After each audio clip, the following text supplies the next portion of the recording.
रसोई बना गपशप का अड्डा। प्रेम मोहल्ला, जहां रहती थी मनोरमा। उनकी सुबह बहुत ही अनोखी होती थी, क्योंकि हर सुबह उनकी रसोई गपशप का अड्डा बन जाती थी।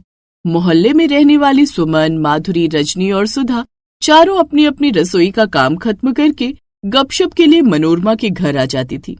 सच तो ये था कि मनोरमा को लोगों की चुगली करने में बहुत मजा आता था, इसीलिए वो पड़ोसी औरतों को जानबूझकर बुलाती थी, ताकि मोहल्ले में क्या चल रहा है उसकी खबर मनोरमा को होती रहे। क्या कहा? सुमित्रा जी की बहू घर छोड़कर भाग गई? मुझे तो पहले ही पता था वो नहीं टिकने वाली उनके घर में। अरे उनके घर में घूंघट चलता है और बहू ठहरी मॉडर्न जमाने की। इतना लंबा घूंघट करके भला इस घर में कैसे रहती? कब तक रहती वो? सही कह रही हो मनोरमा। अरे हम सभी को ही सुमित्रा जी का चेहरा देखे हुए कई महीना गुजर गए। सुमित्रा जी खुद ही इतना लंबा घूंघट करके घर से बाहर निकलती हैं। हम तो खुद अजीब महसूस करते हैं उनसे बात करने में। बहू तो बहुत सुंदर थी।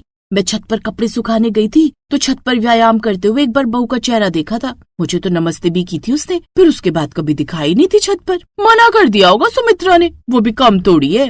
अब नहीं वापस आने वाली मुझे लगता है। कौन जेल में वापस आना चाहेगा? सुमित्रा जी का घर तो जेल है, जेल। तुम लोग बातें करो, मैं कंचन के पापा का टिफिन दे दूं बस। खाना रेडी है, पैक करना है। कंचन दिखाई नहीं दे रही, कहीं गई है क्या?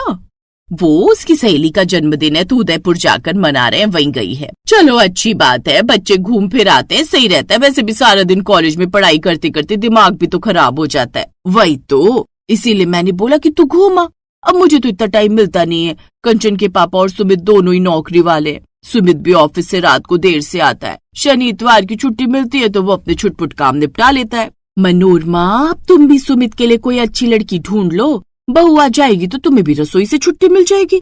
अरे बहू तो मैं ढूंढ ही लूंगी, पर रसोई से छुट्टी ले ली तो हमारा गपशप का अड्डा कहाँ जाएगा? ये भी तो जरूरी है, वरना मोहल्ले की खबरें कहाँ से ढूंढेंगे? और फिर मनोरमा के साथ की सारी पड़ोसन जोर से हंसने लगी। ऐसा रोज ही होता था। सब एक साथ रसोई में इकट्ठा होती और गपशप करने लगती। इधर उधर की बुराई। सुबह 11 बजे से लेकर दोपहर के 2 बजे तक मनोरमा की रसोई गपशप का अड्डा रहती थी।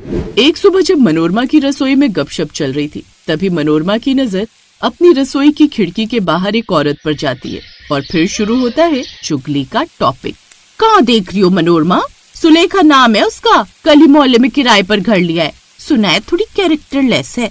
क्या कहा? कुछ गलत काम करती है क्या? पता नहीं, पर इसके घर में हर समय आदमी आए रहते हैं। एक जाता है तो दूसरा आता है। वैसे अकेली रहती है। अच्छा बताओ तो, हमारी मोहल्ले